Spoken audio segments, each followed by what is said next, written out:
எங்களுக்கு தெரியும். எங்களுக்கும் தெரியும். என்ன தெரியும்? அவர் சூப்பரா பண்றாரு எங்களுக்கு தெரியும். தெரியும். அப்புறம் ஏன் போய் இப்ப காசு வாங்கிட்டு குடுக்குறாங்களே கூப்பிட்டு குடுக்குறாங்களே.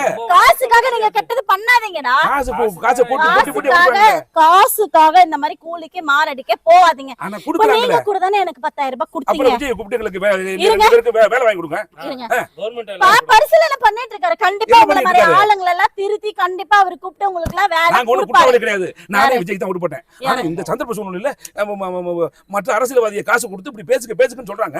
நீங்க எவ்வளவு பாத்திருக்கீங்க? நீங்க எத்தனை யூடியூப் சேனல் பாத்திருக்கீங்க? இப்ப மட்டும் என்ன பண்ணாங்க? இந்த ஆட்சியில இருந்து காசு கொடுக்கலையா, அந்த ஆட்சியில இருந்து காசு கொடுக்கலையா?